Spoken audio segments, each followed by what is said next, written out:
Today is October 10th, 2020.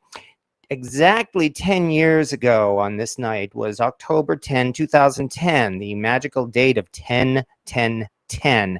And I was fortunate enough then to attend the great New York SubGenius Devival that took place in Manhattan. Meanwhile, I guess before I go any further here, we've got ourselves some chicken. No kidding. And we have ourselves here the Lodge cast iron fish fryer pan. In fact, I've got 4 quarts of peanut oil in here so that we can fry some chicken. And there's a good reason why why I chose to do chicken tonight. I'm aiming actually for this to hit somewhere between 365 and 375. Technically, the frying temperature is 350 degrees, but I find actually going just a little bit over that does a better job frying the chicken, largely because when you put the chicken into the oil, there is, of course, a huge temperature drop. So if the temperature is up a little higher, the temperature drop is not quite as extreme, and hopefully we can keep the oil up above 300 degrees this whole time. Okay, so now that I've been talking so much, let's see how the oil is. Hey, we are at the right temperature. So in that case, we can start ourselves some frying. And then we will go on from there.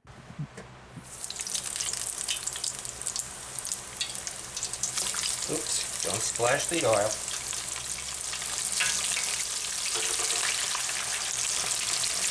So you gotta love the crispy bits.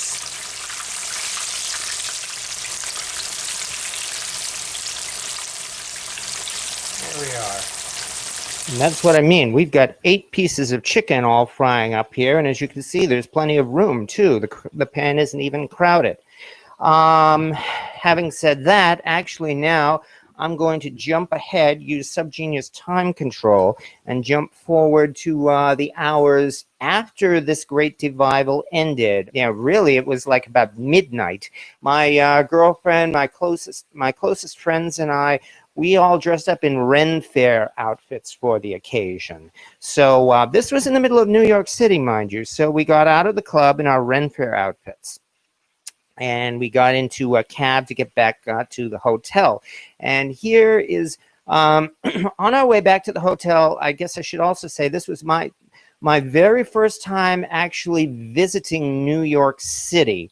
I had driven through New York City many times on various road trips, some for work, some personal, but this was the first time I had actually had the opportunity to really visit the city, stay in a hotel, and check some of the things out. And there were a lot of things in New York City that I had never seen before. One of which, we were riding in the cab going across, coming back from going back to the hotel. And something caught my eye out of the side of my eye as we were riding back, and that was a logo. Kennedy Fried Chicken. Now, if you live in the New York City area, you know Kennedy Fried Chicken and Crown Fried Chicken are all over the place. This was my very first time seeing it. And I commented to my girlfriend at that time, you know, gee, Kennedy Fried Chicken, it's though they were trying to cash in on KFC or something. At which point she got all excited and blurted out, "Oh, we're eating there tonight." And I said, "What, there?" "Yeah." Okay. So we got back to the hotel, and then we went out for a cheap fried chicken. So we were walking the streets of New York City dressed in Ren Fair garb on a Saturday night at 1 a.m.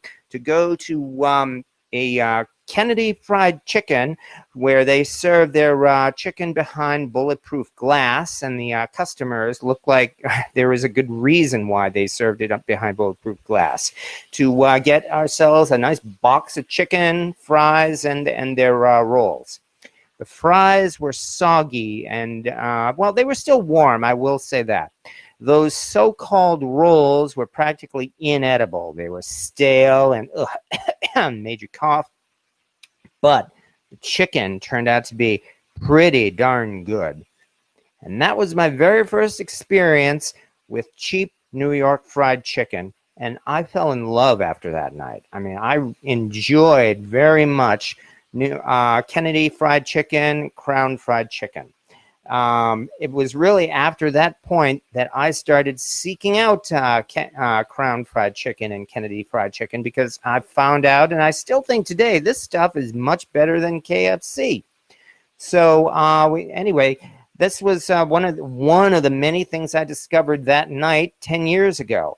And that's the reason why I'm celebrating with chicken here, because I spent a few years learning how to cook, and even got down to my first fried chicken, which I'm pleased to say so far my chicken has turned out not too bad. What I found out, though, is that there are a whole bunch of so-called imitation KFC recipes on the internet. There appear to be no recipes for an imitation of Crown Fried Chicken. And of course, people will say, well, why should they? They're cheap. They're cheap chicken. I still say the chicken is better than KFC. And when I did some digging, however, I did actually find the secret to Crown Fried Chicken. And that is this stuff. This right here is the breading that they use at those cheap chicken places. I found it from I actually found their supplier, where they where they sell pretty much just about everything you see in those restaurants, including those bags and name tags and everything with the Crown Fried Chicken logo. So that's how I know this is the real stuff. And just from the smell of it, it certainly is too. So that is why I felt I had to celebrate tonight with not just fried chicken, but with Crown Fried Chicken. So anyway, that's my story of what happened there. Ms. French Twist, that pan is everything. Frying chicken requires being spaced so it can crisp. Oh, definitely. No question about that. And fortunately, things are looking pretty good.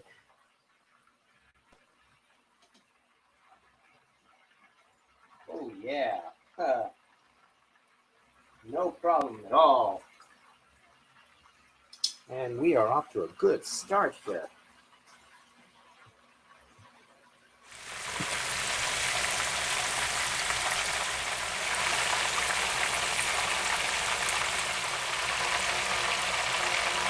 And there's still plenty of room in there, too.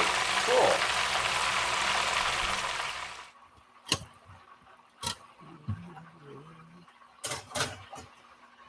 Get this out of the way. I better double check this oil again, and it says 278, 271. Good, I have time. Okay, from here we got to start preparing ourselves another batch of chicken, and this is where I get to have some fun. As I mentioned already, this is the breading that they use at those Crown Fried Chicken restaurants. It's completely self-contained. I suppose you could mix it with flour, but you don't have to. The instructions are not rocket science either. You mix milk or water or buttermilk with the breading. Dredge the chicken in the batter. Then you dredge the chicken again in the dry, and you fry it. As I mentioned, buttermilk is kind of expensive these days. However, it's much cheaper to make curdled milk, which has pretty much the same consistency as buttermilk.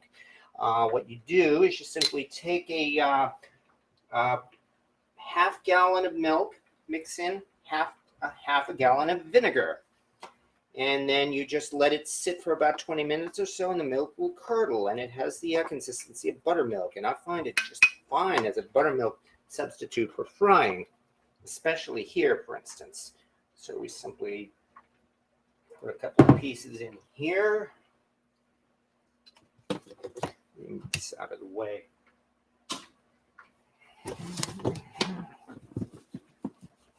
Shake and bake, literally. Except we're not baking here, we're frying.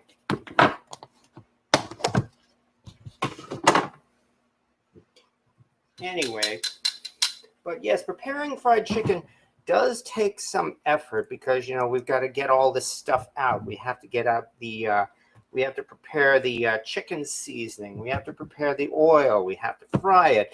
And then, of course, we have to try to make as little of a mess as possible. But is it all worth it? Well, you know the answer to that. Who doesn't like fried chicken? So anyway, all we do is dredge this in the batter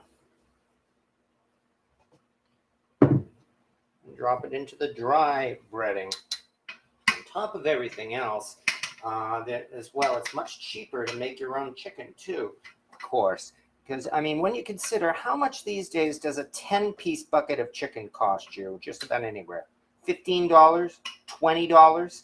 I will say it probably cost me like about maybe $21 for this whole setup here. And I'm getting easily twice as much chicken and more than you can get at any fried chicken place. That gallon of peanut oil, for instance, cost about $11. For only about maybe another $10 or so, I got 10 huge leg quarters, and I mean big. And each leg quarter, of course, you can cut into 3 pieces. So we're talking 30 pieces of chicken. Although, to be fair, I cut the drumsticks and the thighs off of the leg quarters. The third piece, which is like the backbone and all of the bony stuff, stuck that all in the freezer, because that, of course, is going to be stocked for making stews and the like. Midwest also. Oh yeah, no, Crown Fried Chicken is certainly not the only one. However, it was really what opened my eyes and revealed that there are indeed alternatives to KFC, because KFC, here's the thing. When I first eat KFC, I like it. And then I get tired of it very quickly and find I would not want KFC for at least another month. You know, far too greasy. And salty too. This Crown Fried Chicken stuff, on the other hand, I could probably, even though I shouldn't, I could probably eat this at least every week, if not more, because, you know, the consistency is different. And likewise, when you've got your Zaxby's and your Church's and your Popeyes, and I'm sure a lot of home small down fried chicken places as well. Crown Fried Chicken, of course, it's pretty well known for being in the, shall we say, urban areas of the of the big city. And I do happen to live in a town that unfortunately does have something of an urban area. So I am actually, not only am I familiar with that, there also are a few Crown Fried Chickens in my area. So I have actually had a chance to eat it at different locations. Let's see how this is turning out by now. And at this point, I think we're ready to put in the chicken for batch number 2. 2, 3. Oh, I only did 6 pieces. Okay, I better quickly do a couple more. 4, 5, 6. Now I better quickly throw a couple more in there. Now, 7 and 8. Oh, so far so good. And this is going to help keep up the seasoning in this cast iron as well. I mean, really, if you want to keep your cast iron fresh, deep fry something in it. And there are really few better ways to keep your cast iron just that well seasoned. So that will be 16 pieces of chicken and counting. So we are doing pretty good here. Okay, I'll repeat that I'm using peanut oil here, and I bring the peanut oil to 375 degrees before putting the chicken into it.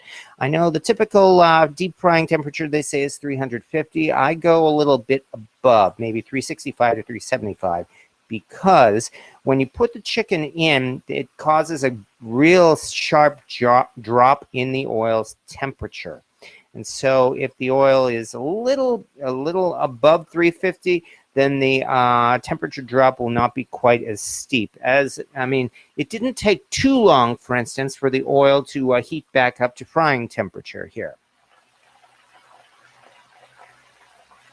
Wow. Okay. Yeah, I think we're done here.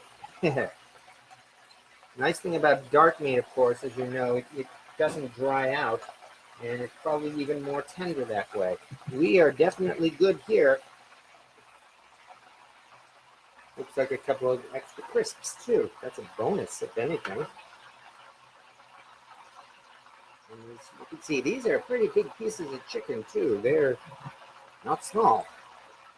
But nonetheless, I did say I was hoping that things would get pretty weird here tonight.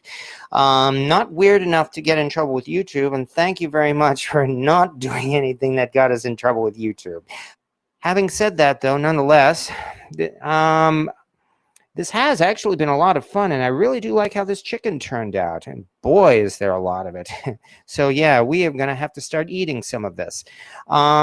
This is the large cast iron fish pan. You can indeed deep fry in a Dutch oven or really any big cast iron pan that you like, even an enameled one.